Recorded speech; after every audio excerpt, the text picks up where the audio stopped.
صلی اللہ علی محمد صلی اللہ علی محمد صلی اللہ علی محمد۔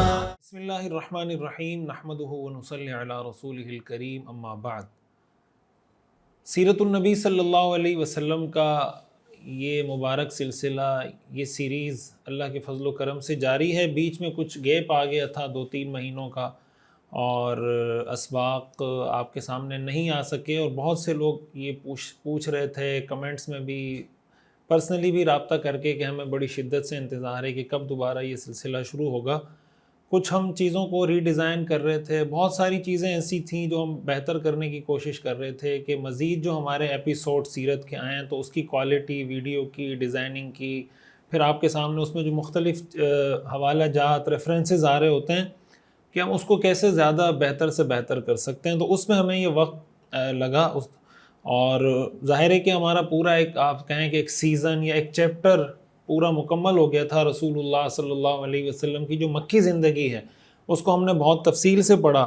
اسی کے ساتھ ساتھ یہ جو اب تک ہم نے 73 کلاسز میں جو کچھ پڑھا ہے، الحمدللہ میں اس بات کی کوشش کر رہا ہوں کہ اس کو ہم بک کی فارم میں جلد از جلد پبلش کر سکیں۔ تو میں کچھ بک پر بھی کام کر رہا تھا، اور اب اس کی 2-3 دفعہ ہم پروف ریڈنگ کر چکے ہیں۔ الحمدللہ ہماری جو مکی زندگی پر سیرت کی کتاب ہے، پوری شروع سے لے کر اب تک 73 کلاسز تک جو ہم نے پڑھا ہے، یہ پورا انشاءاللہ بک کی فارم میں فلی ریفرنسز کے ساتھ انشاءاللہ بہت جلد ہم کوشش کر رہے ہیں کہ ہم اس کو پبلش کر سکیں، وہ آپ کے پاس ہو۔ تو اس کے علاوہ بھی کچھ نصاب پر ہم کام کر رہے ہیں، نرسری سے لے کر FSC تک سیرفائی کے پلیٹ فارم سے۔ تو کچھ چیزیں ایسی تھیں جس کی وجہ سے ہمیں تاخیر ہوئی، تو ابھی انشاءاللہ ایک نئے جذبے اور نئے عزم کے ساتھ اس مشن کو آگے لے کے ہم سب نے چلنا ہے۔ آپ تمام حضرات کا بہت بہت شکریہ کہ آپ اس مشن سے جڑے ہیں، تو اسی طرح اہتمام کے ساتھ جڑے رہیے، اس پر لوگوں کو دعوت دیتے رہیے، اور اپنی عملی زندگی کے اندر ہم سب کوشش کریں کہ ہم سیرت کو اپنائیں۔ اب ہمارا یہ جو نیا چیپٹر شروع ہو رہا ہے، یہ بیسیکلی مدنی زندگی کا ایک آغاز ہے کہ ہجرت مدینہ کو ہم نے تفصیل سے پڑھ لیا۔ اب مدینہ منورہ میں رسول اللہ صلی اللہ علیہ وسلم کی سیرت کے واقعات کیا کیا ہیں، اس کو ہم تفصیل سے پڑھیں گے۔ لیکن اس سے پہلے میرے ذہن میں یہ آیا، اور کچھ ساتھیوں نے مجھے یہ مشورہ بھی دیا کہ مکی زندگی کا خلاصہ ہمیں بیان کر دینا چاہیے ایک سبق میں، تاکہ پتہ چلے کہ ہم نے مکی زندگی میں کیا سمجھا، کیا سیکھا، اور ہم اس کو اپنی پریکٹیکل لائف میں اپنانا بھی شروع کریں، اور پھر ہم مدنی زندگی کی طرف بڑھیں۔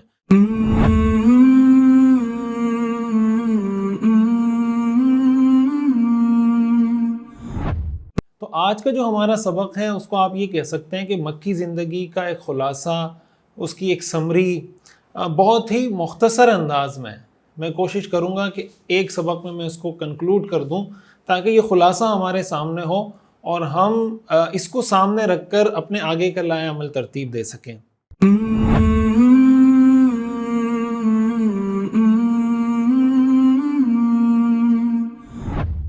ایک بات میں یہ بھی عرض کر دوں کہ مکی زندگی کا چیپٹر مکمل ہونے کا مطلب یہ ہے کہ جو ایک زمانی ترتیب سے، کرونالوجیکل آرڈر میں جو ہم پڑھ رہے ہیں کہ پہلے یہ ہوا، پھر یہ ہوا، پھر یہ ہوا، پھر یہ ہوا، اس سینس میں ہم کہہ رہے ہیں کہ یہ مکمل ہو گیا۔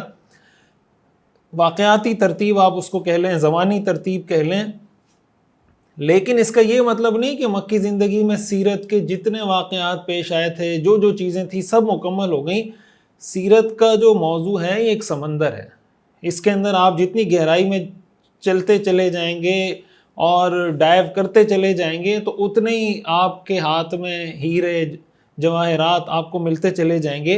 حضور علیہ الصلاۃ والسلام کی سیرت کی جامعیت، کمپریہنسونیس اور اس کی کاملیت اتنی ہے کہ کسی ایک موضوع کو اگر آپ سیرت کی روشنی میں بیان کریں تو اس کے لیے آپ کو شاید پوری سیریز پڑھانی پڑے۔ ابھی ہمارا جو ایک کورس ہوا ہے PPD کا، پروفیٹک پرسنالٹی ڈیولپمنٹ، آپ میں سے بہت سارے حضرات نے وہ کورس کیا ہے کہ رسول اللہ صلی اللہ علیہ وسلم کی سیرت کو سامنے رکھتے ہوئے ہم اپنی پرسنالٹی کو کیسے ڈیولپ کر سکتے ہیں۔ اس میں کریٹیکل تھنکنگ ہے، ٹائم مینجمنٹ ہے، اور ایموشنل انٹیلیجنس ہے، لیڈرشپ ہے، پازیٹیوٹی ہے، گروتھ مائنڈ سیٹ، وہ ساری چیزیں آپ کے سامنے آئیں۔ ایک ایک موضوع کو اگر ہم لے کے بیان کرنا شروع کریں، مثال کے طور پر problem solving in the light of سیرہ. رسول اللہ صلی اللہ علیہ وسلم مشکلات کا مقابلہ کیسے کرتے تھے, رسول اللہ صلی اللہ علیہ وسلم کے اخلاق. یہ پورا ایک ایسا موضوع ہے کہ اس پر آپ مستقل کتاب لکھ سکتے ہیں, مستقل کورس کروایا جا سکتا ہے. رسول اللہ صلی اللہ علیہ وسلم کی لیڈرشپ, رسول اللہ صلی اللہ علیہ وسلم کی مینجمنٹ, آپ کی کرائسس مینجمنٹ, آپ کی چینج مینجمنٹ, رسول اللہ صلی اللہ علیہ وسلم کی public speaking skills, communication skills, رسول اللہ صلی اللہ علیہ وسلم کا طریقہ تدریس, کلاس روم مینجمنٹ سیرت کی روشنی میں, حضور علیہ الصلاۃ والسلام کا طریقہ تربیت. تو اس طرح کے سینکڑوں موضوعات ہیں کہ جو سیرت کی روشنی میں بیان کیے جا سکتے ہیں, اور جگہ جگہ ہم نے مکی زندگی میں جہاں جہاں کوئی بات آتی رہی ہم اس کی طرف اشارہ کرتے رہے, بتاتے رہے کہ دیکھیں یہاں یہ چیز سیکھنے کو مل رہی ہے, یہاں یہ چیز سیکھنے کو مل رہی ہے. لیکن ان میں سے ہر موضوع ایسا ہے کہ اس میں کچھ واقعات آپ کو مکی زندگی سے مل رہے ہوں گے, کچھ مدنی زندگی سے مل رہے ہوں گے. تو یہ وضاحت کرنے کا مطلب یہ ہے کہ یہ غلط فہمی ہمیں نہ ہو کہ بس ہم نے مکی زندگی پڑھ لی, اس کا مطلب مکی زندگی سے ریلیٹڈ جتنی چیزیں تھیں, جو سبق اس سے نکالے جا سکتے تھے وہ سب ہم نے نکال لیے. تو انشاءاللہ مدنی زندگی ہم پڑھیں گے, اس میں بھی بہت ساری چیزیں ہمارے سامنے آئیں گی. یہ چیز آپ کے سامنے کلیئر ہونی چاہیے. اور اس لیے میں کہتا ہوں کہ سیرت یہ جو ایک مشن اللہ کے فضل و کرم سے, اللہ کی توفیق سے ہم نے شروع کیا ہے, اور ہم یہ جو چاہ رہے ہیں کہ سیرفائی کریں ہر چیز کو, ہر شعبے کو, ہر طبقے کو سیرفائی کریں, اسی لیے ہم چاہ رہے ہیں کہ یہ مستقل ایسا کام ہے کہ اس کے لیے زندگیاں وقف کرنے کی ضرورت ہے. اللہ تعالیٰ ہمیں اس کی توفیق عطا فرمائے.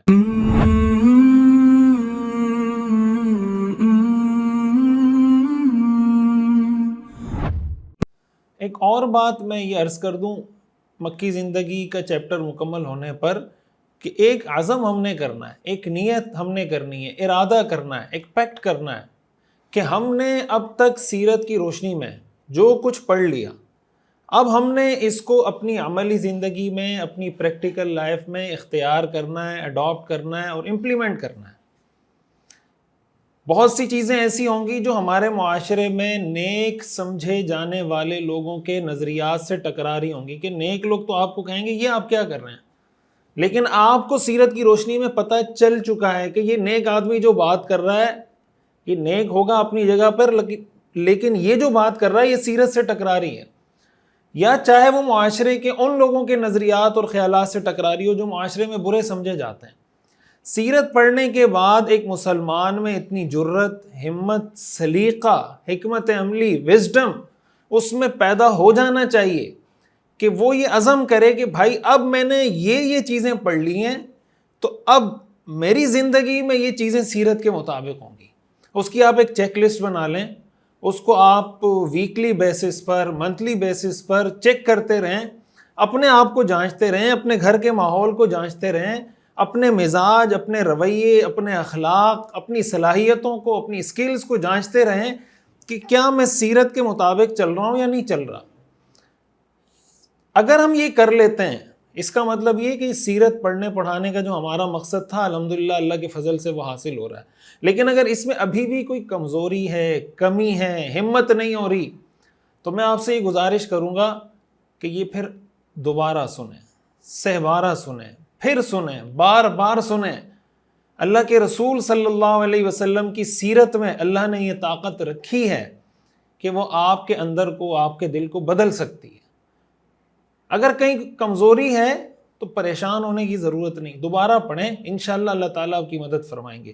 تو یہ بھی ہم نے عزم کرنا ہے. بہت ساری چیزیں ہم پڑھ چکے ہیں, کچھ چیزیں انشاءاللہ آج کے خلاصے میں آپ کے سامنے آ جائیں گی کہ اب ہم نے اس کو اڈاپٹ کرنا ہے. سوسائٹی ایسے تبدیل نہیں ہوگی, اگر ہم تبدیل نہیں ہو رہے تو سوسائٹی کیسے تبدیل ہوگی. سوسائٹی تو ہمارا نام ہے, سوسائٹی آپ کا نام ہے.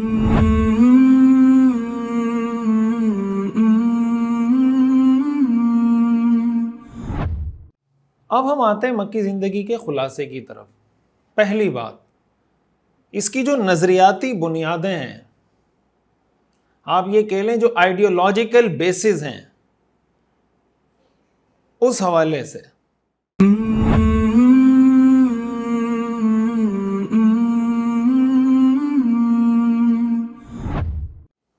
اتنی بات ہمارے سامنے آ گئی. یہ بات ہم سنتے تو رہے ہمیشہ کہ Islam is a complete code of life, اسلام مکمل ضابطۂ حیات ہے، لیکن شاید سیرت پڑھنے سے پہلے، مکی زندگی کے یہ سارے واقعات پڑھنے سے پہلے ہمیں یہ چیز اتنی واضح نہیں تھی کہ اسلام کیسے کمپلیٹ کوڈ آف لائف ہے۔ مجھے اس بات کا اللہ کی ذات پر یقین ہے کہ آپ کے سامنے یہ چیزیں بہت واضح ہو گئی ہوں گی کہ واقعی میں اسلام ایک جامع دین ہے اور زندگی کے ہر شعبے میں رہنمائی کرتا ہے۔ یہ چیز اگر آپ کے سامنے واضح نہیں ہوئی، آپ کو مکی زندگی کو دوبارہ سننا اور پڑھنا چاہیے۔ اور میں قرآن کریم کی آیت آپ کے سامنے رکھتا ہوں۔ قرآن کریم میں اللہ تعالیٰ نے فرمایا قُلْ إِنَّنِي هَدَانِي رَبِّي إِلَىٰ صِرَاطٍ مُسْتَقِيمٍ، اے پیغمبر آپ کہہ دیجئے کہ میرے پروردگار نے مجھے سیدھے رستے پر لگایا ہے، دیناً قیما، جو سیدھا دین ہے، ملت ابراہیم حنیفہ، حضرت ابراہیم علیہ السلام کا دین، وما کان من المشرکین، وہ مشرک نہیں تھے۔ اور آگے اللہ تعالیٰ نے فرمایا، ہم نماز میں پڑھتے ہیں نا اہدنا الصراط المستقیم، اے اللہ میں سیدھے راستے پر چلا۔ اللہ تعالیٰ حضور علیہ السلام کو فرما رہے ہیں اے پیغمبر آپ کہہ دیجئے مجھے اللہ نے سیدھے راستے پر چلایا ہے۔ اس کا مطلب کیا ہوا کہ اگر ہم سیدھے راستے پر چلنا چاہتے ہیں تو ہم کس کے راستے پر چلیں گے؟ اللہ کے رسول صلی اللہ علیہ وسلم کے راستے پر چلیں گے، اور اللہ کے رسول صلی اللہ علیہ وسلم کا راستہ وہ ہمیں سیرت سے معلوم ہوتا ہے۔ پھر آگے حضور علیہ السلام نے بتایا کہ میرا راستہ کیا ہے۔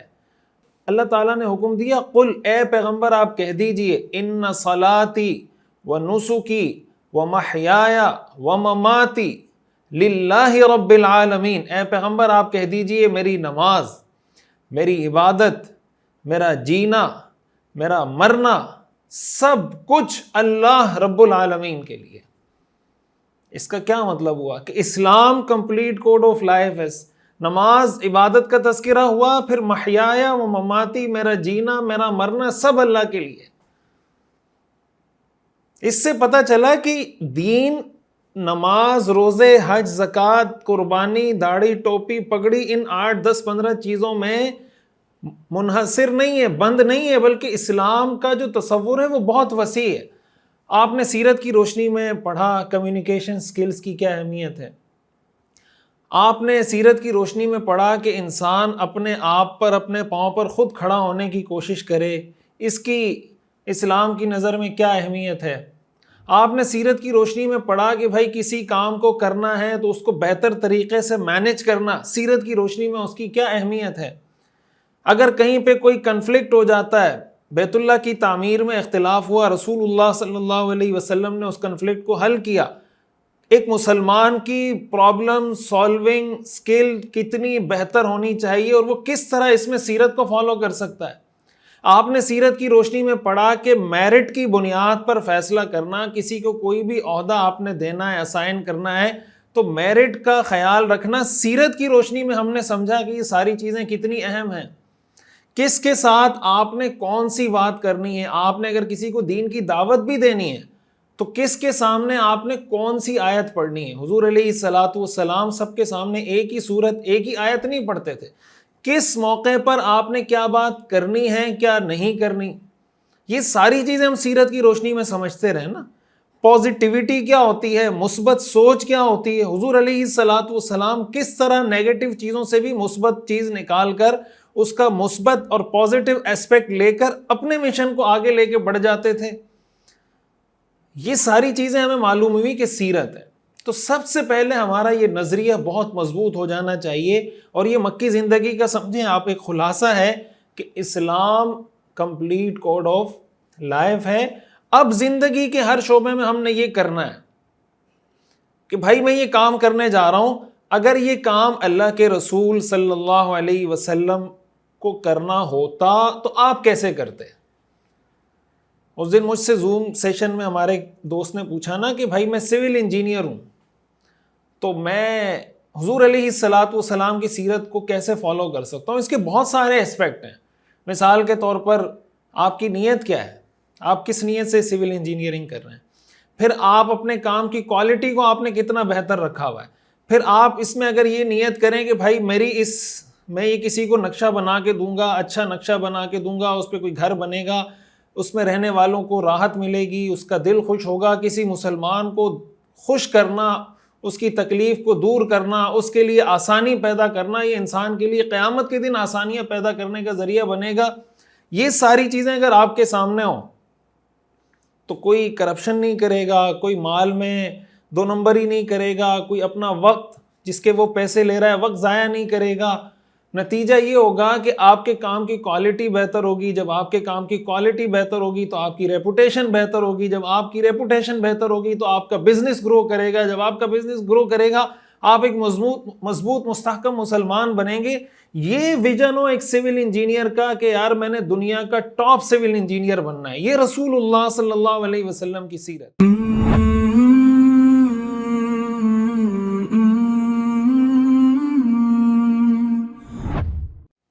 دوسری چیز جو مکی زندگی میں ہمیں سیکھنے اور سمجھنے کو ملتی ہے وہ ہے عقیدے کی اصلاح، بیلیوز۔ ظاہر ہے کہ مکہ کے لوگوں کا حضور علیہ السلام کے ساتھ جو جھگڑا تھا وہ کس بات پہ تھا؟ عقیدے کی بنیاد پہ تھا، ورنہ تو رشتہ داریاں بھی تھیں، وہ حضور علیہ السلام کو صادق بھی مانتے تھے، امین بھی مانتے تھے۔ لیکن جب اللہ کے رسول صلی اللہ علیہ وسلم نے فرمایا کہ ایک اللہ کی عبادت کرو، پھر آپ علیہ السلام نے عقیدہ توحید، عقیدہ رسالت، عقیدہ آخرت، عقیدہ تقدیر، اللہ کے رسولوں پر ایمان، اللہ کی کتابوں پر ایمان، بعث بعد الموت، قبروں سے دوبارہ زندہ ہونے پر ایمان، یہ ساری چیزیں جب ان کے سامنے رکھی تو اس سے ان کے نظریات ہٹ ہوئے، اس سے ان کی جذبات ہٹ ہوئے۔ رسول اللہ صلی اللہ علیہ وسلم مختلف طریقوں سے مکی زندگی میں اگر آپ جائیں یہی بات سمجھاتے رہیں۔ بہت زیادہ حضور علیہ السلام نے کوئی احکام نہیں دیے۔ اسلام میں احکام جتنے، آپ نماز کا حکم دیکھ لیں، آپ نے دیکھا کہ نماز کا حکم حضور علیہ السلام کو کب دیا گیا؟ معراج کے موقع پر۔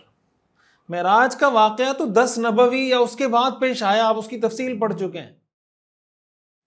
نماز کے بارے میں آپ نے دیکھا کہ نماز کا حکم 10 نبوی کے بعد، روزے کا حکم تو مدینہ منورہ ہجرت کرنے کے بعد دیا گیا ہے۔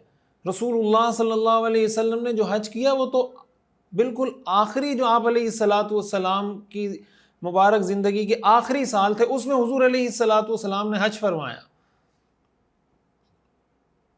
اصل جو محنت تھی وہ عقیدے پر تھی۔ اس سے ہمیں پتہ چلتا ہے کہ اگر ہم سیرت پہ عمل کرنے جا رہے ہیں تو سب سے پہلے ہمیں اپنے عقیدے کو دیکھنا ہوگا، اور عقیدے میں ہم اللہ کے رسول صلی اللہ علیہ وسلم کو دیکھیں، قرآن حدیث کو دیکھیں۔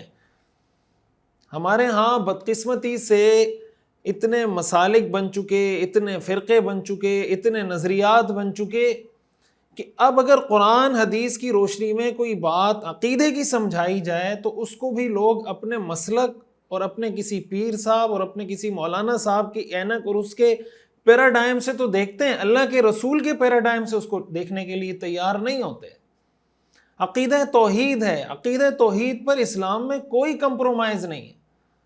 قُلْ يَا أَيُّهَا الْكَافِرُونَ لَا أَعْبُدُ مَا تَعْبُدُونَ وَلَا أَنْتُمْ عَابِدُونَ مَا أَعْبُدُ وَلَا أَنَا عَابِدٌ مَا عَبَدتُّمْ وَلَا أَنْتُمْ عَابِدُونَ مَا أَعْبُدُ لَكُمْ دِينُكُمْ وَلِيَ دِينِ۔ ہم پڑھ چکے یہ، انہوں نے تو بہت پیشکش کی، مذاکرات کر لیتے ہیں، تم ہمارے بتوں کو برا بھلا مت کہو، کوئی بیچ کی کوئی راہ نکال لیتے ہیں۔ تو عقیدے پر کوئی کمپرومائز اسلام میں نہیں، چاہے وہ عقیدہ توحید ہو، عقیدہ رسالت ہو، عقیدہ ختم نبوت ہو، عقیدہ آخرت ہو، عقیدہ تقدیر ہو، اللہ کی کتابوں پر ایمان، اللہ کے رسولوں پر ایمان، بعث بعد الموت پر ایمان۔ تو ہم اپنے گریبانوں میں جھانک لیں، مکی زندگی مکمل کرنے جا رہے ہیں۔ اللہ کے رسول نے صحابہ کی یہ بنیاد بنا دی تھی جب مکی زندگی مکمل ہو رہی تھی۔ اس معاملے میں تو اتنے پختہ ہو گئے تھے، آپ جانتے ہیں کیا کچھ صحابہ کے ساتھ نہیں کیا گیا، گھسیٹا گیا، انگاروں پہ لٹایا گیا، ملک بدر کیا گیا، شہید کیا گیا، ستایا گیا، حضور علیہ السلام کو پریشان کیا گیا۔ وجہ کیا تھی؟ عقیدہ۔ قرآن کریم میں یہی وجہ ہے کہ مکی زندگی کی جو صورتیں ہیں، جو مکی صورتیں کہلاتی ہیں، ان میں آپ جائیں نا، ان میں آپ کو احکام بہت کم ملیں گے، ان میں آپ کو عقیدے کی بات ملے گی۔ مختلف طریقوں سے اللہ تعالیٰ نے ان عقیدوں کو بیان کیا ہے۔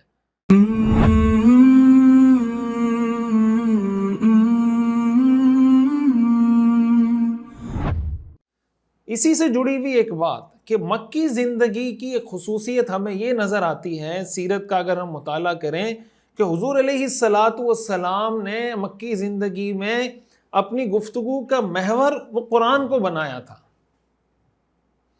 جو کوئی آپ سے بات کرنے آیا آپ نے قرآن پڑھ کے سنایا, اور جب وہ قرآن سنتے تھے تو ان کے دل بدل جاتے تھے. جس کے کانوں میں قرآن کی آواز پڑ جاتی تھی وہ بدل جاتا تھا, زبان سے اقرار کرتا یا نہ کرتا لیکن اس کا دل بدل چکا ہوتا تھا. یہ ممکن نہیں تھا کہ اللہ کے رسول صلی اللہ علیہ وسلم کی مبارک زبان سے قرآن سنے اور اس کے دل پہ اثر نہ ہو. ہاں اپنی سرداری بچانے کے لیے وہ مانے نہیں, یہ الگ بات ہے.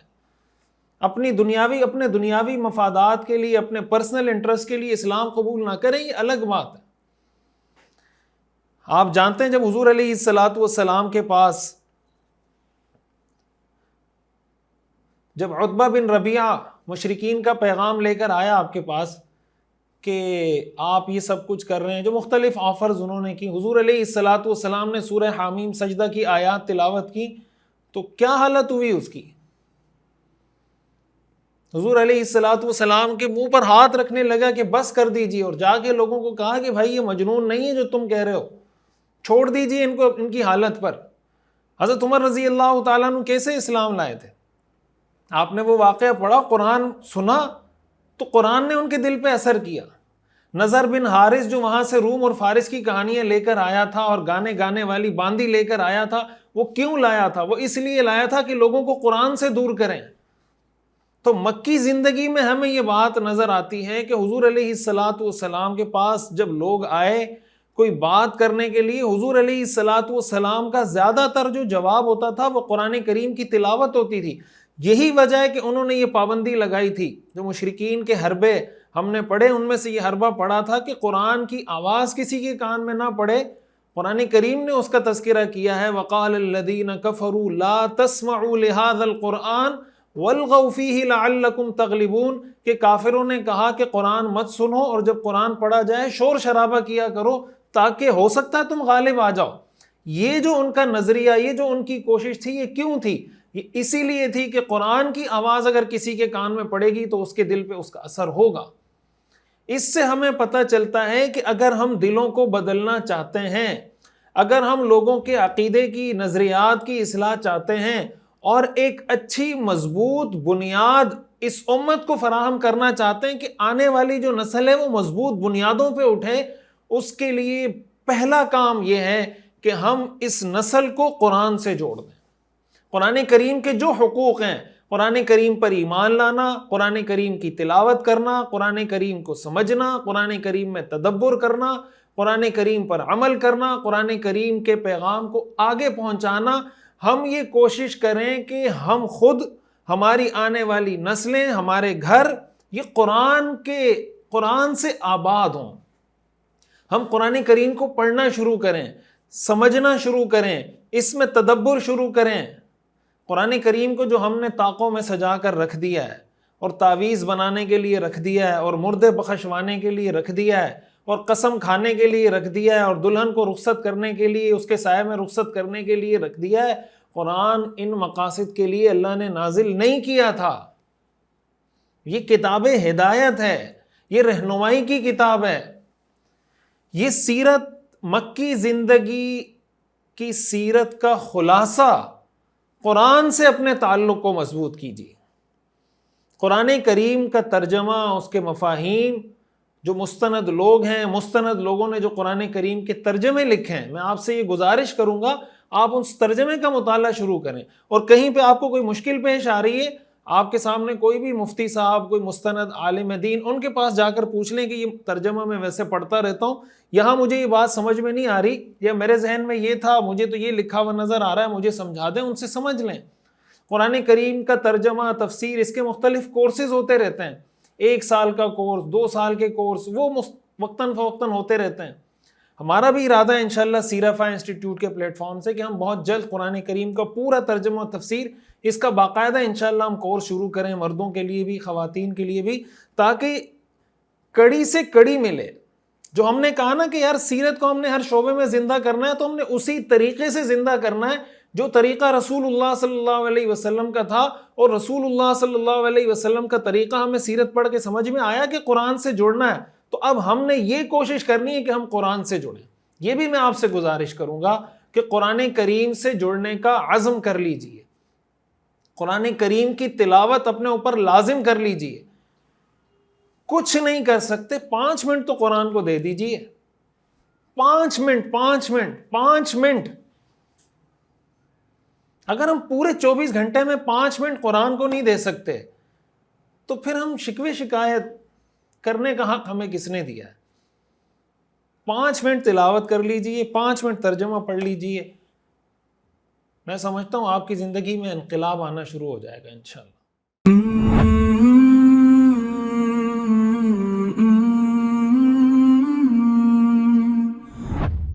چوتھے نمبر پر مکی زندگی سے جو بات ہمیں سمجھ میں آئی، رسول اللہ صلی اللہ علیہ وسلم کی سیرت سے مجموعی طور پر بھی یہ بات سمجھ میں آتی ہے ہمیں، اور مکی زندگی سے بھی یہ بات سمجھ میں آتی ہے کہ اللہ کے قانون فطرت کو سمجھیں۔ قرآن کریم میں اللہ تعالیٰ نے بار بار اس چیز کا ذکر کیا ہے، سنت اللہ، یہ اللہ کی سنت ہے، یہ اللہ کا طریقہ ہے، اور اللہ کی سنت، اللہ کا طریقہ تبدیل نہیں ہوتا۔ وَلَن تَجِدَ لِسُنَّتِ اللَّهِ تَبْدِيلًا، کہ تم اللہ کی سنت کو، یعنی اللہ کے بنائے ہوئے قانون فطرت کو کبھی تبدیل ہوتا ہوا نہیں دیکھو گے۔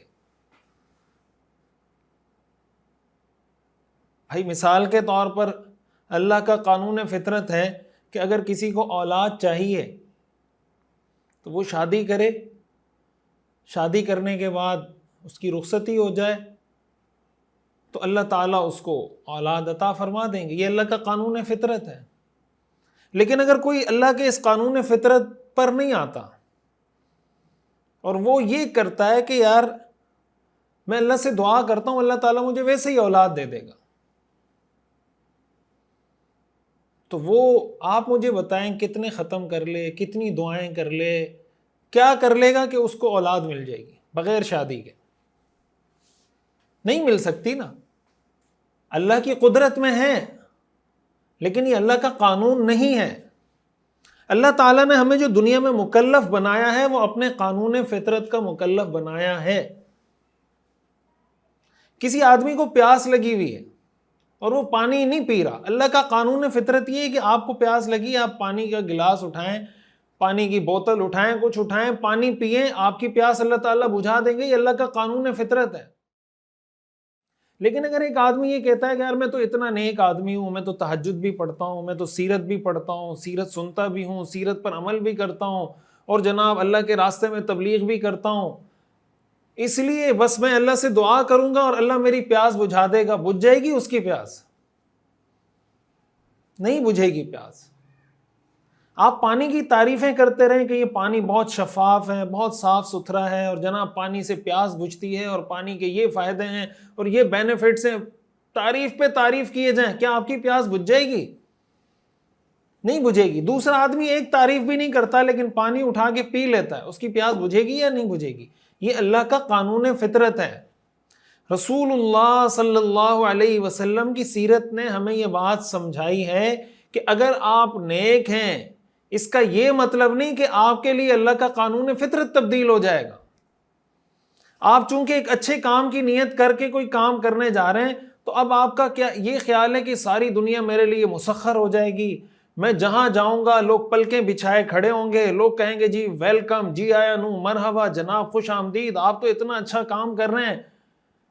کیا اللہ کے رسول صلی اللہ علیہ وسلم کے راستے میں لوگوں نے پھول بچھائے تھے؟ حضور علیہ الصلوۃ والسلام نے جب اللہ کی توحید کی طرف لوگوں کو بلایا، جو مشکلات آنی تھیں وہ مشکلات آئیں، جو تکلیفیں آنی تھیں وہ تکلیفیں آئیں۔ حضور علیہ الصلوۃ والسلام سٹیپ بائی سٹیپ، گریجولی، مرحلہ بمرحلہ آگے بڑھتے رہے۔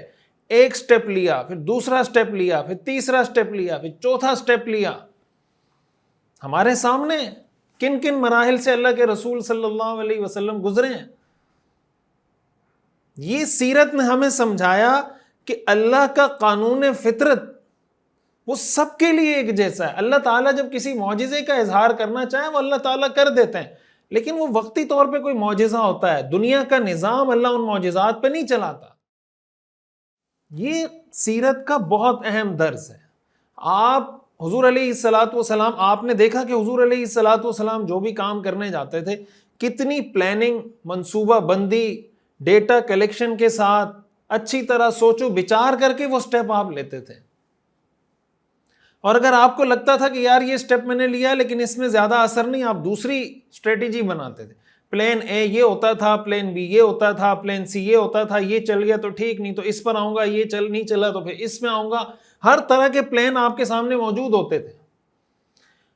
آج کے دور میں ایسا کوئی بھی کام کرنے کے لیے آپ کو ڈیٹا کی ضرورت ہوتی ہے. حضور علیہ الصلاۃ والسلام جب مکی زندگی کے آخری 3 سالوں میں مختلف قبیلوں سے ملیں, سرداروں سے ملیں, تو آپ جانتے ہیں حضرت ابوبکر صدیق رضی اللہ تعالیٰ عنہ کی ذمہ داری کیا تھی؟ Data collection. کس قبیلے کا کیا تعارف ہے, کتنی جنگیں لڑی ہیں, کتنی جنگوں میں جیتے ہیں, کتنی جنگیں یہ ہارے ہیں, ان کی کس کس کے ساتھ دشمنی ہے, ان کی سٹرینتھ کتنی ہے, ان کی تعداد کتنی ہے. اس کی بنیاد پر حضور علیہ الصلاۃ والسلام اپنی اسٹریٹجی مرتب کرتے تھے. آپ علیہ الصلاۃ والسلام کی جو اسٹریٹجک تھنکنگ تھی, لانگ ٹرم پالیسی کیا ہوگی, شارٹ ٹرم پالیسی کیا ہوگی, یہ اللہ کا قانون فطرت ہے بھائی.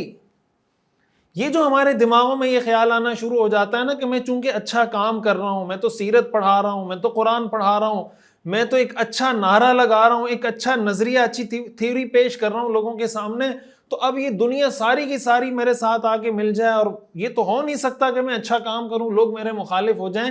یہ خام خیالی سیرت پڑھنے کے بعد دل و دماغ سے نکال دیں اور دیکھیں آج کے دور میں کوئی کام کرنے کا جدید طریقہ کیا ہے. میں جو تھنک ٹینک کی بات کرتا ہوں, کیوں یہ بات کرتا ہوں, آج کے دور میں اگر آپ تھنک ٹینک نہیں بنائیں گے, آپ کے پاس آپ کوئی بھی فیصلہ کرنے جا رہے ہیں, آپ یہ فیصلہ کرنے جا رہے ہیں کہ یار سودی نظام کو ختم کرنا ہے. سودی نظام کو کیسے ختم کریں گے؟ کیا سودی نظام کا ختم کرنے کے نعرے لگانے سے سودی نظام کا خاتمہ ہو جائے گا؟ یا آپ کہہ دیں گے ختم کر دو تو ختم ہو جائے گا؟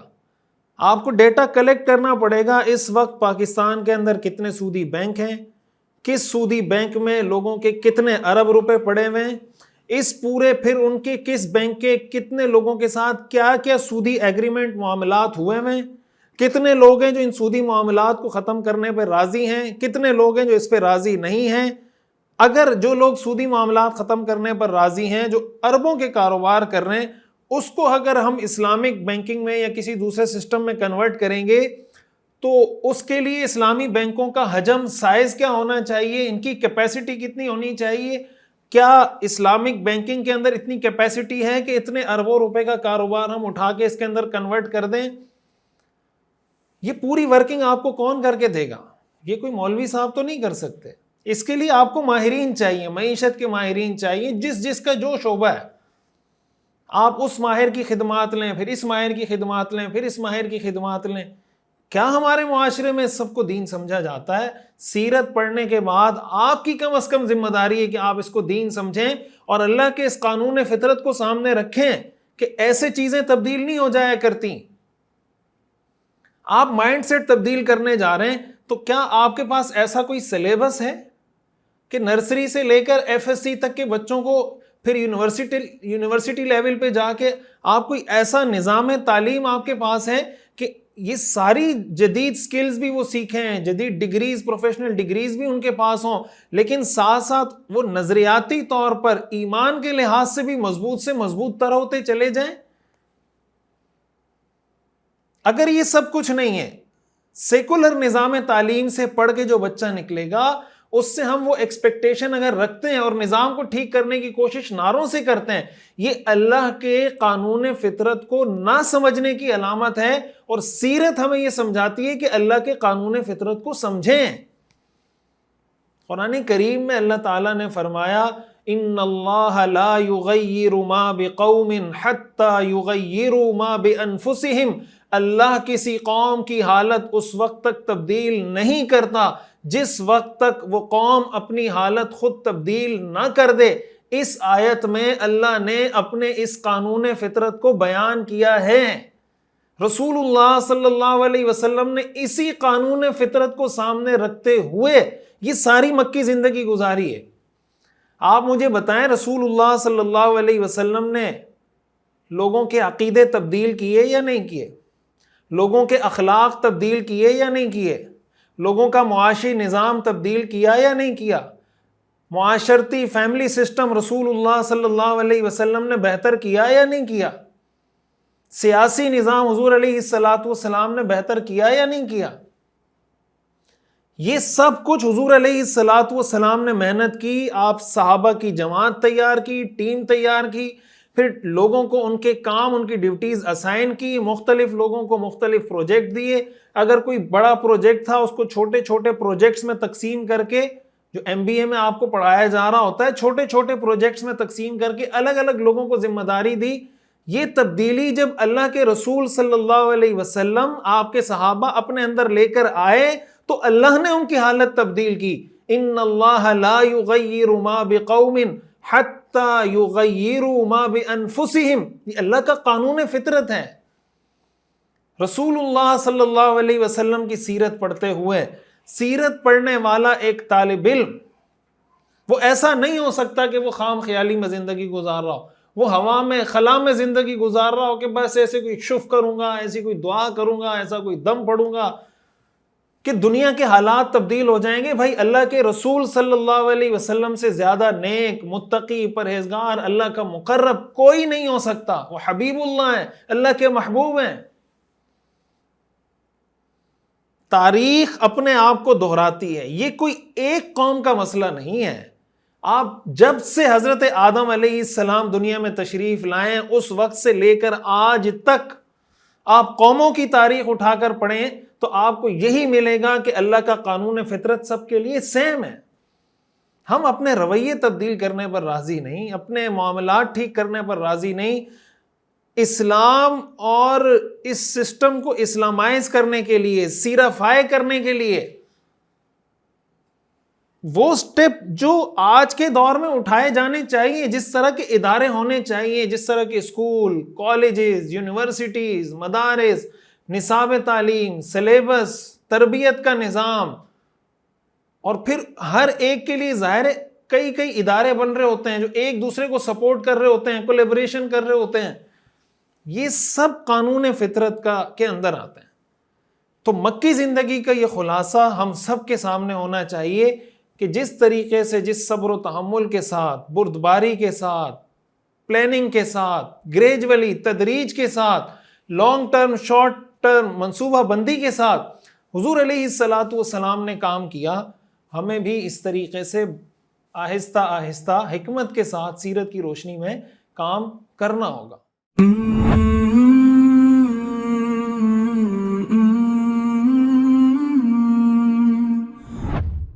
اسی کے ساتھ ساتھ روح نظریاتی بنیادوں کے مضبوط کرنے کا ایک اہم تعلق انسان کی روح کی پاکیزگی کے ساتھ ہے، تزکیہ نفس کے ساتھ ہے۔ یہ جو جنت جہنم کا تذکرہ مکی زندگی میں بار بار آتا ہے، صحابہ کے دلوں میں جو جنت کا شوق پیدا ہوا، ایسا شوق پیدا ہوا کہ جانیں نچھاور کر دیں، خاندان کے خاندان چھوڑ دیے، ساری دنیا سے ٹکر لے لی۔ یہ کیا چیز تھی؟ یہ ان کے اندر دل بدلا تھا۔ رسول اللہ صلی اللہ علیہ وسلم نے صحابہ کے دلوں پر محنت کی، ان کا تزکیہ نفس کیا، مختلف طریقے حضور علیہ السلام نے اس کے لیے اختیار کیے۔ ان میں ایک اہم طریقہ عبادات کا تھا، مثال کے طور پر نماز ہے۔ اب نماز جب انسان پڑھتا ہے، نماز قرآن کریم میں آتا ہے ان الصلاۃ تنہا عن الفحشاء والمنکر، نماز بے حیائی سے روکتی ہے، برے کاموں سے روکتی ہے۔ تو نماز یہ آپ کے دل کی صفائی کر رہی ہوگی، روزہ یہ آپ کے دل کی صفائی کر رہا ہوگا، حج یہ آپ کے دل کی صفائی کر رہا ہوگا۔ اسی طرح جو بھی کام کیا جائے اس میں اپنی نیت کو ٹھیک کر دیا جائے، انما الاعمال بالنیات وانما لکل امرئ ما نوى، اعمال کا دار و مدار نیت پر ہے، اور ہر آدمی کو وہ ملے گا جس کی اس نے نیت کی ہے۔ آپ انجینئر ہیں، آپ سائنٹسٹ ہیں، آپ پائلٹ ہیں، آپ ڈرائیور ہیں، آپ مستری ہیں، آپ مزدور ہیں، آپ ٹیچر ہیں، آپ اسٹوڈنٹ ہیں، اپنی نیت ٹھیک کر لیجئے۔ رسول اللہ صلی اللہ علیہ وسلم نے صحابہ کی نیتیں ٹھیک کی تھیں۔ جب آپ اپنی نیت ٹھیک کر لیں گے اس کا فائدہ کیا ہوگا کہ آپ کی وہ فیلڈ، آپ کا وہ شعبہ عبادت بن جائے گا۔ صبح جاب کے لیے نکل رہے ہیں نا، تو نیت ٹھیک کر لیں، ایک دفعہ جاتے ہوئے نیت کر لیں، یا اللہ میں جاب کے لیے اس لیے جا رہا ہوں کہ آپ نے مجھ پہ لازم کیا ہے کہ تم نے اپنی بیوی کا خرچہ بھی دینا ہے، اپنے بچوں کا خرچہ بھی دینا ہے، یا اللہ آپ نے مجھ پہ یہ ذمہ داری ڈالی ہے، اور اگر میں یہ کام نہیں کروں گا تو گناہگار ہوں گا، یا اللہ یہ ذمہ داری پوری کرنے کے لیے میں گھر سے نکل رہا ہوں، جاب کے لیے جا رہا ہوں، آپ مجھ سے راضی ہو جائیں گے، میرے اس کام کو عبادت بنا دیں گے، میری حفاظت فرمائیں گے، سارا دن جو آپ جاب کریں گے آپ کی یہ ساری جو ڈیوٹی ہے یہ سارا دن عبادت میں گزر جائے گا۔ اور جب آپ اس نیت سے صبح گھر سے نکلیں، آپ مجھے بتائیں، آپ اپنے کام میں ڈنڈی ماریں گے، 2 نمبری کریں گے، کسی کے ساتھ فراڈ کریں گے؟ آپ کو پتا ہے کہ یار میں اپنے بچوں کے لیے روٹی روزی کما رہا ہوں، رزق کما رہا ہوں، اور اللہ سے میں وعدہ کر کے نکلا تھا کہ اللہ میں عبادت کی نیت سے گھر سے نکلا ہوں، کون 2 نمبری کرے گا؟ اب جب یہ دل کی یہ کیفیت بنتی جائے گی، دل اندر سے صاف ہوتا جائے گا، اور معاشرے میں ایسے لوگ سامنے آنا شروع ہوں گے تو معاشرہ تبدیل ہوگا۔ رسول اللہ صلی اللہ علیہ وسلم نے صحابہ پر یہی محنت کی تھی۔ آپ نے وہ حدیث پڑھ رکھی ہے، سیرت کے درس میں ہم پڑھ چکے ہیں مکی زندگی میں۔ آپ علیہ السلام نے فرمایا اگر ایک شخص گھر سے نکلتا ہے، اپنے والدین، اس کے بوڑھے والدین ہیں، اس نیت سے کہ میں کچھ کماؤں گا، والدین کو کھلاؤں گا، فہو فی سبیل اللہ، وہ اللہ کے راستے میں۔ اگر اس کے چھوٹے بچے ہیں، وہ گھر سے نکلتا ہے کہ میں کچھ کماؤں گا، بچوں کو لے جا کے کھلاؤں گا، تو وہ اللہ کے راستے میں۔ اگر وہ اس لیے گھر سے جاب، ملازمت، بزنس، کسی کام کے لیے نکلتا ہے کہ میں کچھ کماؤں گا تاکہ مجھے لوگوں سے بھیک نہ مانگنی پڑے، تو وہ اللہ کے راستے میں۔ ہاں اگر وہ اس لیے نکلتا ہے کہ پیسہ کماؤں گا، شوشہ ماروں گا، لوگوں کو دکھاؤں گا، پتہ چلے بھائی اس کے پاس پیسہ ہے، گاڑی ہے، فلاں فلاں، آپ نے فرمایا یہ شیطان کے راستے میں۔ نیت تبدیل ہونے سے عمل تبدیل ہو گیا نا۔ اس طریقے سے حضور علیہ السلام نے تزکیہ نفس کیا۔ ایک عورت گھر میں کھانا پکا رہی ہے، وہ اس نیت سے اگر پکائے کہ یہ کھانا میں پکا رہی ہوں، میرے بچے کھانا کھائیں گے، میرا شوہر کھانا کھائے گا، پھر مثال کے طور پہ وہ نماز پڑھے گا، نماز جب وہ پڑھے گا، یہ طاقت، یہ انرجی اس میں کھانا کھانے سے آئی، تو اس کی نماز کا ثواب بھی مجھے ملے گا، وہ کوئی بھی نیک کام کرے گا، عبادت کرے گا، مجھے ثواب ملے گا، اس کے اندر اتنی طاقت آئے گی کہ کل وہ دوبارہ کام کرنے کے لیے جائے گا، بچوں کے لیے کمائے گا، وہ بھی عبادت کر رہا ہے تو اس کی اس عبادت کا ثواب بھی مجھے ملے گا، میرے یہ بچے اسکول پڑھنے جائیں گے، مدرسہ پڑھنے جائیں گے، ایک اچھے مسلمان بنیں گے، معاشرے کے لیے کارآمد فرد بنیں گے، کل جا کے معاشرے میں جو جو خدمات یہ لوگوں کو فراہم کریں گے، ان سب عبادتوں کا، ان سب نیکیوں کا، ان سب سروسز کا ثواب اللہ مجھے دے گا۔ اس نیت سے اگر وہ کھانا پکا رہی ہوگی عورت، تو اس کے کھانا پکانے میں اور برا بلا کہتے ہوئے کھانا پکانے میں، لان تان کرتے ہوئے کھانا پکانے میں، گالیاں دیتے ہوئے کھانا پکانے میں، اور ٹک ٹاک دیکھتے ہوئے زمین آسمان کا فرق ہو جاتا ہے۔ یہ رسول اللہ صلی اللہ علیہ وسلم کی محنت تھی۔ مکی زندگی سے ہم نے یہ سبق بھی حاصل کرنا ہے۔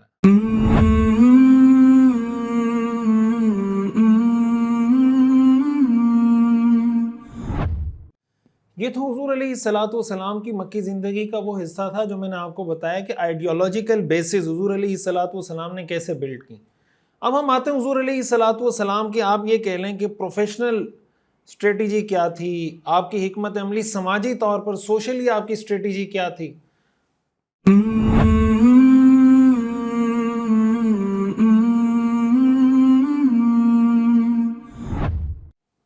اس میں سب سے اہم بات فوکس اور ویژن کی کلیئرٹی۔ اگر آپ یہ بات پوچھیں نا کہ یار کامیابی کا کوئی ایک راز بتائیں، تو وہ ایک راز فوکس ہے۔ آپ شکار کرنے نکلتے ہیں، مثال کے طور پر آپ کے سامنے خرگوش آیا، آپ نے نشانہ سیٹ کیا کہ یار اب خرگوش نشانے پر آ گیا، اتنے میں آپ کو کوئی 12 سنگا نظر آ گیا، تو آپ نے کہا اس کو چھوڑو یار، 12 سنگا کو اس کو مارتے ہیں۔ اب آپ نے نشانہ سیٹ کیا، چھپ کے بیٹھے، ساری چیزیں سیٹ کی، ہرن نظر آ گئی، اب آپ نے کہا چھوڑو یار اس کو، ہرن کو شکار کرتے ہیں۔ ہرن کو شکار کرنے بیٹھے، کوئی اور ایسا شکار سامنے آیا کہ آپ نے کہا چھوڑو یار اس کو، چھوڑ کے کسی چوتھی چیز پہ جاتے ہیں۔ آپ مجھے بتائیں آپ کچھ شکار کر پائیں گے؟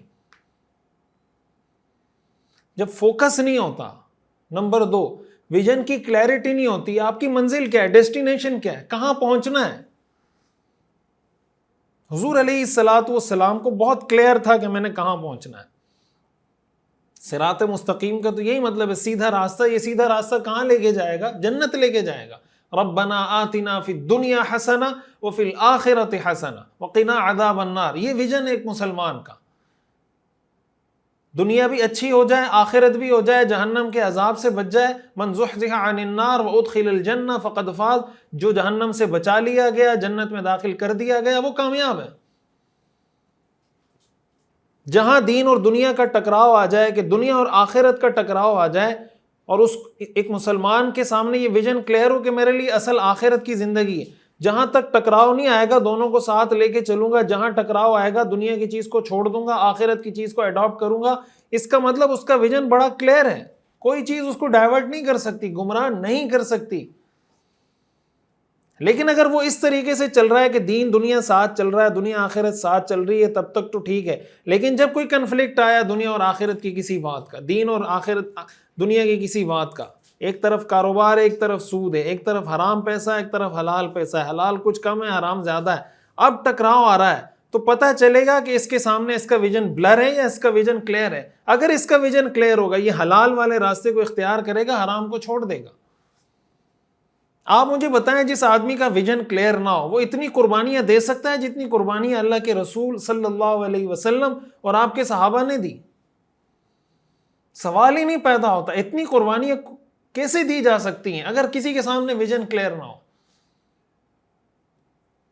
پھر حضور علیہ الصلوۃ والسلام کا آپ فوکس دیکھیں. حضور علیہ الصلوۃ والسلام نے ایک لمحے کے لیے اپنے مشن سے کبھی ہٹے نہیں. مکی زندگی میں تو بالخصوص آپ اس چیز کو بہت اچھی طرح آبزرو کریں گے. آپ کو اپنا پیغام پہنچانے کا، اپنے پیغام کی مارکیٹنگ کا جو جائز موقع ملا ہے، آپ نے اس کو اختیار کیا. آپ کو موقع ملا کہ انڈیویجولی لوگوں کو دعوت دینی چاہیے، آپ نے دعوت دی. دعوت کے مراحل شروع میں آپ نے پڑھے کہ خفیہ دعوت دینی چاہیے، آپ نے خفیہ دعوت دی.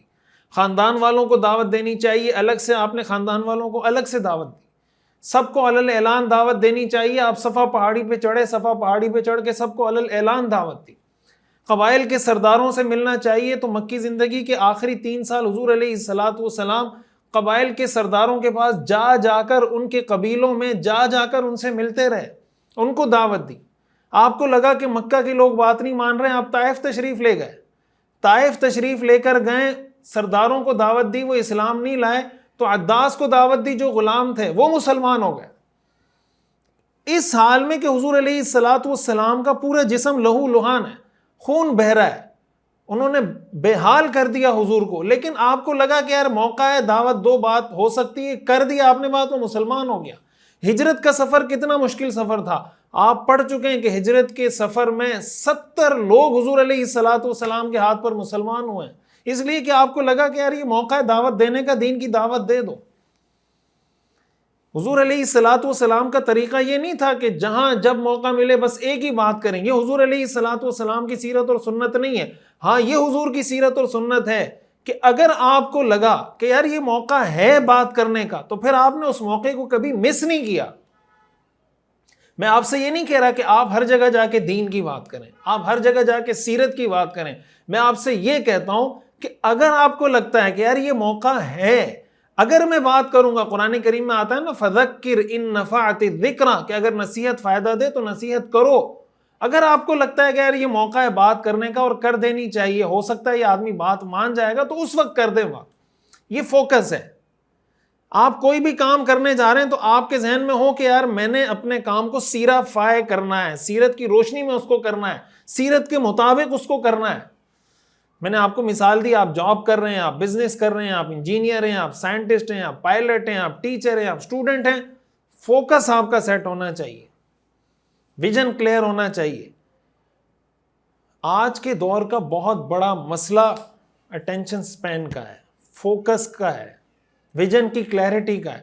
آپ سوشل میڈیا کو اٹھا کر دیکھ لیں نا، سوشل میڈیا پر آپ تھوڑا 10-15 منٹ کا تجزیہ کر کے دیکھیں. مثال کے طور پر 15 منٹ میں آپ کے سامنے کوئی ایسا کلپ بھی آئے گا جو آپ کو غمگین کر دے گا. ابھی آپ وہ دیکھ رہے ہوں گے, تھوڑا سا اسکرول کریں گے, کوئی کلپ پرینک کا آ جائے گا, کوئی لطیفہ آ جائے گا, آپ ہنسنے لگ جائیں گے. ابھی آپ وہ ہنسنے لگیں گے کہ آپ مزید اسکرول کریں گے, آپ کو کوئی رلا دینے والی کوئی بات نظر آئے گی. ابھی آپ کے آنسو راستے میں ہوں گے, تھوڑا سا اسکرول کریں گے تو کوئی سائنسی بات, کوئی ویڈیو سامنے آ جائے گی. ابھی اس میں آپ دیکھ ہی رہے ہوں گے کہ یار یہ کیا سائنسی تھیوری سمجھا رہا ہے. آپ اوپر جائیں گے تو کسی مولوی صاحب کا کوئی اختلافی کلپ آ جائے گا کہ وہ اس سے مناظرہ کر رہا ہے, یہ اس سے مناظرہ کر رہا ہے. اگلے ہی لمحے آپ کے واٹس ایپ پہ کوئی میسج آ جائے گا تو آپ واٹس ایپ پہ میسج کا جواب دینے لگ جائیں گے. ابھی میسج کا جواب دے رہے ہوں گے تو کسی گروپ میں کوئی میسج آئے گا, اس گروپ میں بحث مباحثہ شروع کر دیں گے. یہ سب کچھ 15 منٹ میں ہو رہا ہے. اس 15 منٹ میں آپ غمگین بھی ہوئے, اس میں آپ خوش بھی ہوئے, اس میں آپ کو غصہ بھی آیا, اس میں آپ کا غصہ ٹھنڈا بھی ہوا. کہیں دیکھیں گے فیس بک پہ کسی نے آپ کے خلاف کمنٹ کر دیا, آپ اس کا جواب دینے لگ گئے. یہ جس بے دردی سے ہمارے جذبات, احساسات, ہماری فیلنگز ہرٹ ہو رہی ہیں سوشل میڈیا کی وجہ سے, اس کا نتیجہ کیا ہے کہ کوئی گہری علمی چیز ہم پڑھ نہیں پا رہے, کتابوں کا مطالعہ ہم کر نہیں پا رہے. اب سیرت کا جو لیکچر ہے ظاہر 1 گھنٹے کا ہوتا ہے, ماشاءاللہ آپ حضرات تو سنتے ہیں, لیکن آپ جا کے اس کی ویورشپ دیکھیں اور دوسری فضول چیزوں کی ویورشپ دیکھیں. بنیادی وجہ کیا ہے؟ لوگوں کو 30 سیکنڈ کی ریل چاہیے. 30 سیکنڈ کی ریل میں پوری بات, پوری کہانی ان کو چاہیے. ہم تو ریلز بھی بنا رہے ہیں, ہم تو شارٹس بھی بنا رہے ہیں, ہم تو شارٹ کلپس بھی بنا رہے ہیں, لیکن آپ مجھے بتائیں کہ 30 سیکنڈ کی کلپ میں, 30 سیکنڈ کی ریل میں پوری سیرت کیسے پڑھاؤں گا؟ یہ کیوں دنیا آج 30 سیکنڈ کی ریل پر آ گئی؟ اسی وجہ سے آئی کہ 30 سیکنڈ سے زیادہ وہ فوکس نہیں کر پا رہی. جدید سائنس, میں نے کہیں پڑھا تھا کچھ عرصہ پہلے, ایک رپورٹ پڑھی تھی کہ 6 سیکنڈ کے بعد انسان کی نظر اکتا جاتی ہے.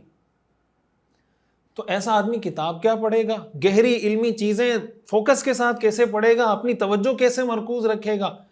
رسول اللہ صلی اللہ علیہ وسلم کی سیرت ہمیں یہ سمجھاتی ہے کہ آپ کے سامنے آپ کا ویژن بڑا کلیئر ہونا چاہیے, آپ کا فوکس بہت سیٹ ہونا چاہیے, کوئی چیز آپ کو ڈائیورٹ نہ کر سکے. اگر کسی چیز نے ڈائیورٹ کیا تو آپ اس کا حل نکالیں کہ اب آئندہ کے لیے یہ چیز مجھے ڈائیورٹ نہیں کر سکتی.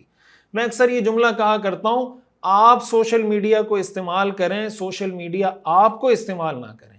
آپ موبائل کو استعمال کریں, موبائل آپ کو استعمال نہ کرے. اگر سوشل میڈیا کو آپ استعمال کر رہے ہیں ٹھیک, اگر سوشل میڈیا آپ کو استعمال کر رہا ہے تو اپنی اصلاح کریں. سوشل میڈیا آپ کو کیسے استعمال کرتا ہے؟ آپ کی اخلاقیات چھین کر, آپ کے اقدار چھین کر, آپ کے معاملات میں فساد لا کر, آپ کو بدنظری میں مبتلا کر کے, جناب آپ کا وقت ضائع کر کے, مختلف طریقوں سے جس چیز کی آپ قربانی دے رہے ہیں, آپ سمجھ رہے ہیں کہ میں فری میں استعمال کر رہا ہوں. فری میں آپ استعمال نہیں کر رہے, آپ ان ساری چیزوں کو قیمت کے طور پہ ادا کر رہے ہیں, تب آپ سوشل میڈیا کو استعمال کر رہے ہیں.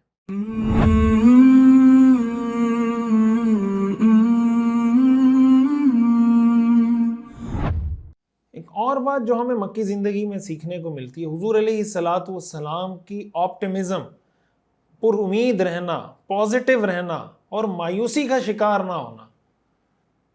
ہر طرح کی مشکل آئی, آپ علیہ الصلوۃ والسلام کبھی مایوس نہیں ہوئے. ایون کہ طائف کے موقع پر کتنا پریشان کیا لوگوں نے, فرشتہ آ گیا کہ آپ بد دعا کر دیں, میں پہاڑوں کو ملا دیتا ہوں. آپ نے فرمایا نہیں ہو سکتا ہے, اللہ ان کی نسلوں سے ایسے لوگ پیدا کر دے جو ایک اللہ کی عبادت کرنے والے ہوں. یہ کیا ہے؟ یہ پر امید ہیں آپ مایوس نہیں ہیں. یہ حضور علیہ الصلوۃ والسلام کی سیرت کا سبق ہے. سراقہ بن مالک ہجرت کے سفر میں ملے, ہجرت کا ایسا سفر کہ حضور علیہ الصلوۃ والسلام خود مکہ سے نکلنے پر مجبور ہیں, لوگ قتل کرنے کے در پہ ہیں. اس سفر میں حضور علیہ الصلوۃ والسلام سراقہ سے کہہ رہے ہیں کہ وہ کیا وقت ہوگا جو سراقہ جب تم کسرا کے کنگن پہنو گے. آپ اندازہ لگا سکتے ہیں کہ ایسے موقع پر جو آدمی خود مکہ مکرمہ سے نکل چکا ہے, لوگ رہنے نہیں دے رہے, لیکن پر امید آپ کتنے ہیں, پازیٹیو کتنے ہیں, آپ کے سامنے آپ کا ویژن کلیئر کتنا ہے. اس لیے مسلمان دنیا میں جن حالات کا شکار ہو جائیں, جتنے مسائل کا شکار ہو جائیں, ہمیں کبھی مایوس ہونے کی اجازت نہیں ہے. جب آپ مقابلہ کرتے ہیں, حق و باطل کا ہمیشہ سے مقابلہ ہے, ہمیشہ رہے گا. تو یہ تو کھیل کا حصہ ہے, کبھی کوئی جیتتا ہے کبھی کوئی جیتتا ہے. بھائی یہ تو کوئی کھیل نہ ہوا کہ ہمیشہ آپ ہی جیتتے رہیں. مسلمان اگر ظلم کا شکار ہیں, تکلیف کا شکار ہیں, ہم سب جانتے ہیں, بات وہی قانون فطرت والی ہے. ذرا دیکھیں نا پچھلے 200 سال کو ہم نے اس قانون فطرت سے کیسے لڑے, ہم قانون فطرت کے کیسے خلاف چلے. ہم جب فطرت کے خلاف آپ چلتے ہیں آپ بند گلی میں پہنچ جاتے ہیں. لیکن مایوسی کی اجازت نہیں ہے. ہم نے پازیٹیو رہنا ہے, آپٹیمسٹ رہنا ہے, پلاننگ کرنی ہے, اسٹریٹجی بنانی ہے اور دوبارہ سے انشاءاللہ اس امت کو کھڑا کرنا ہے, سیرت پر کھڑا کرنا ہے, اللہ کے رسول کی تعلیمات پہ کھڑا کرنا ہے, قرآن اور حدیث کی بنیادوں پہ کھڑا کرنا ہے.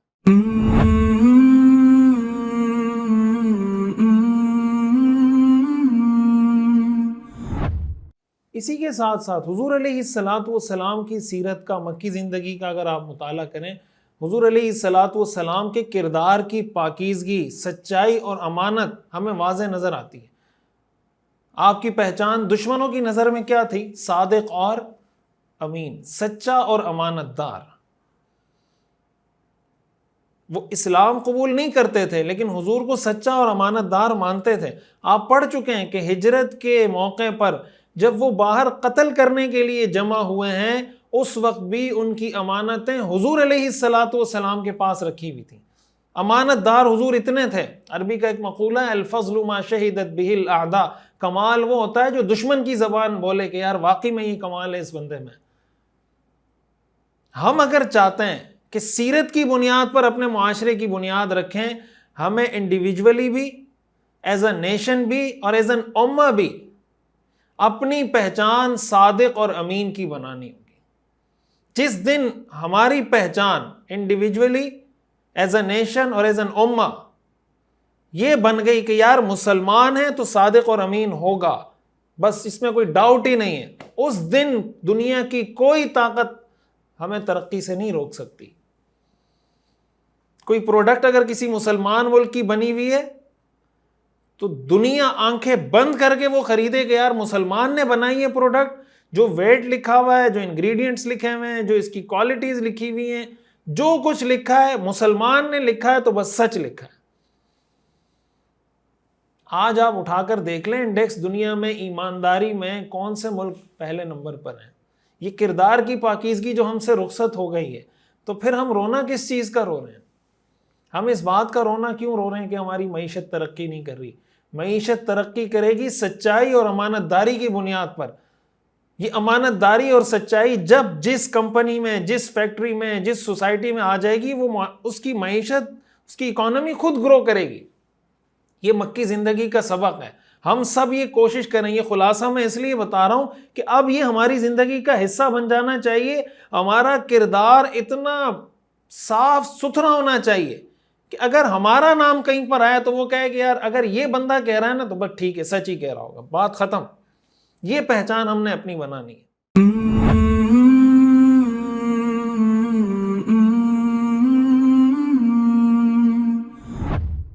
ایک اور سبق مکی زندگی کا خلاصہ جب ہم پڑھ رہے ہیں وہ ہمیں یہ سمجھنا چاہیے کہ حضور علیہ الصلاۃ والسلام نے نظام کو تبدیل کرنے سے پہلے افراد کو تبدیل کیا ہے. نظام سازی سے پہلے افراد سازی ضروری ہے. کوئی نظریہ پیش کرنا اتنا مشکل نہیں ہوتا جتنا مشکل یہ ہوتا ہے کہ اس نظریے کو تھامنے والے, اس کو ایڈاپٹ کرنے والے لوگ آپ تیار کر دیں جو آپ کے بعد آپ کے مشن کو لے کر آگے بڑھیں. تو نظام سازی سے پہلے افراد سازی, یہ رسول اللہ صلی اللہ علیہ وسلم کا طریقہ ہے. یہ حضور علیہ الصلاۃ والسلام کی سیرت ہے. آپ علیہ الصلاۃ والسلام نے مکہ مکرمہ میں محنت کر کے صحابہ کرام رضوان اللہ علیہ مجمعین کی ایک ایسی بہترین جماعت تیار کر دی تھی کہ جو اس امانت کو سنبھالنے کی صلاحیت رکھتی تھی. ان کے دل میں اللہ کا خوف, آخرت کی فکر, جنت کی طلب, جہنم سے ڈر, یہ ساری چیزیں اللہ کے رسول نے ان کے دل میں ایسے بیدار کر دی تھیں, ایسی حضور علیہ الصلاۃ والسلام نے ان کے دل میں بٹھا دی تھی. یہ چنگاری ان کے دل میں ایسی جلا دی تھی کہ یہی چنگاری ساری زندگی ان کی ڈائریکشن اور سمت کو ٹھیک راستے پہ رکھی ہوئی تھی کہ یہ ہماری ڈائریکشن ہے, اس سے ہم نے ہٹنا نہیں ہے. یہ ان کے مزاج کا حصہ بن گیا تھا, ان کی نیچر کا حصہ بن گیا تھا. حضور علیہ الصلاۃ والسلام کی یہی جماعت تھی جنہوں نے حضور علیہ الصلاۃ والسلام کے وصال کے بعد حضور کے اس پیغام کو ساری دنیا تک پہنچایا، روم تک، فارس تک، افریقہ تک. آج ہم تک جو یہ پیغام پہنچا ہے یہ حضور کی تیار کردہ اسی جماعت نے پہنچایا ہے. حضور علیہ الصلاۃ والسلام لیڈر نہیں تھے صرف، آپ لیڈر میکر تھے. آپ صرف لیڈر نہیں تھے، آپ لیڈر تیار کرتے تھے. ہمارے ہاں بدقسمتی سے یہ ہوتا ہے کہ اگر ہمیں کوئی چیز آ جاتی ہے، کوئی اسکل آ جاتی ہے، ہم یہ تو چاہتے ہیں کہ یار میں سیکھ جاؤں، میرا بچہ سیکھ جائے، میرے گھر والے سیکھ جائیں، بس سب ہمارے تک رہے. لیکن وہ چونکہ ذاتی مفادات کے ہم اسیر ہوتے ہیں، ہمارا نظام تعلیم اس طرح کا ہے، اس سے سوسائٹی کو کیا فائدہ ہو سکتا ہے، ہم اس کا نہیں سوچتے اور اپنی ذات کے گرد گھوم رہے ہوتے ہیں. تو بڑی سوچ ہماری نہیں ہوتی تو کوئی بڑا کام بھی نہیں کر پاتے. تو اس لیے ہم یہ کوشش کریں کہ یار ہم افراد تیار کریں. جو میں سلیبس کی بات کر رہا ہوں، نصاب کی بات کر رہا ہوں، مختلف جو کورسز کی بات کر رہا ہوں، یہ کیوں کر رہا ہوں؟ یہ مختلف طریقے آج کے دور میں افراد تیار کرنے کے. تو میں آپ سے یہ گزارش کروں گا کہ اگر آپ کو کوئی فن آتا ہے، آپ کو کوئی اسکل آتی ہے، آپ کو اللہ نے کوئی صلاحیت دی ہے، کوئی ہنر ہے، کوئی ڈگری ہے، کوشش کریں آپ کے اس علم، اسکل، ہنر سے دنیا کو فائدہ ہو. جو اچھے پازیٹیو کام کرنے والے لوگ ہیں، آپ کی یہ صلاحیت، آپ کی یہ اسکل، آپ کی یہ ڈگری ان کے لیے استعمال ہو اور افراد زیادہ سے زیادہ تیار ہوں تاکہ لوگ اس مشن کو تھامنے والے بنیں اور اس مشن کو پھر آگے لے کے بڑھیں. یہ جو بعض لوگوں کو شوق ہوتا ہے نا کہ ہر چیز کا کریڈٹ خود لینے کی کوشش کرتے ہیں کہ یار اس کا کریڈٹ بھی مجھے ملے، اس کا بھی مجھے ملے، اس کا بھی ملے. یہ جو ہر چیز کا کریڈٹ لینے کی بیماری ہے، یہ انسان کو کوئی بڑا کام کرنے نہیں دیتی. رسول اللہ صلی اللہ علیہ وسلم کا طرز عمل، طریقہ یہ نہیں تھا. آپ لوگوں کو آگے بڑھاتے تھے. ہمارے ہاں تو بدقسمتی سے لوگ دوسروں کے کام کا کریڈٹ بھی خود لینے کی کوشش کرتے ہیں. کام کسی نے کیا ہوگا، ٹھپا یہ لگا دے گا کہ جناب اس نے کیا ہے. تو یہ جو ہمارے ہاں ایک برائی پائی جاتی ہے، آپ آفیسز میں چلے جائیں، آپ فیکٹریز میں چلے جائیں، کمپنیز میں چلے جائیں، آپ کو یہ دیکھنے کو ملے گا کہ کام کوئی کر رہا ہے، کریڈٹ کوئی لے رہا ہے. نقصان کسی نے کیا ہے کمپنی کا اور اس کا جو ذمہ داری ہے وہ کسی پر آ رہی ہے. اس کی وجہ کیا ہے کہ ہم افراد تیار نہیں کر پا رہے. تو افراد تیار کرنے کے لیے جو جو کوششیں آج کے دور میں ہونی چاہیے، جس طرح کے ادارے بننے چاہیے، چاہے وہ اسکول ہوں، کالجز ہوں، یونیورسٹیز ہوں، مدارس ہوں، انسٹیٹیوٹس ہوں، اس میں جس طرح بھی ہم افراد تیار کر سکیں، یہ ہمارا فوکس ہونا چاہیے کہ ہم زیادہ سے زیادہ افراد تیار کریں. میں خود بھی اس بات کی کوشش کروں گا اور آپ سے بھی میں یہ گزارش کروں گا. ہم نے جو سیرافائی انسٹیٹیوٹ کا ایک پلیٹ فارم بنایا ہے، بنیادی طور پر اسی مقصد کے لیے بنایا ہے کہ اب ہم اس کو ایک فرد کی، یہ نہ ہو کہ میں سیرت پڑھا رہا ہوں تو میں ہی پڑھاتا رہوں. الحمدللہ ہم نے ملک بھر میں جا کے تقریباً 650 علماء کو پچھلے 5-6 مہینے میں ٹرین کیا ہے اور ان کو ہم نے یہ دعوت دی ہے کہ آپ اپنی اپنی مسجد میں سیرت پڑھائیں اور انشاءاللہ ہم یہ سلسلہ بڑھائیں گے آگے تاکہ زیادہ سے زیادہ لوگ تیار ہوں سیرت پڑھانے والے اور اس مشن کو تھامیں. اور یہ جو ہم چاہ رہے ہیں کہ سیرہ فائی کریں ساری چیزوں کو، یہ اسی طرح ہوگا. یہ رسول اللہ صلی اللہ علیہ وسلم کی سیرت. اللہ تعالیٰ ہمیں سمجھنے کی اور عمل کرنے کی توفیق عطا فرمائے. میرے ذہن میں یہ تھا کہ اس کو میں آج کے دن میں مکمل کر لوں گا، لیکن کچھ بہت اہم چیزیں جو مکی زندگی کے خلاصے کے طور پہ میں بتانا چاہتا تھا وہ مکمل نہیں ہوئی. تو انشاءاللہ اگلے سبق میں اس کو مکمل کروں گا. تو یہ ہمارا سبق نمبر 74 تھا، 75 اور پھر 76 سے انشاءاللہ ہم باقاعدہ مدنی زندگی کا آغاز کریں گے. اللہ تعالیٰ ہمیں سمجھنے کی اور عمل کرنے کی توفیق عطا فرمائے. وآخر دعوانا ان الحمد للہ رب العالمین.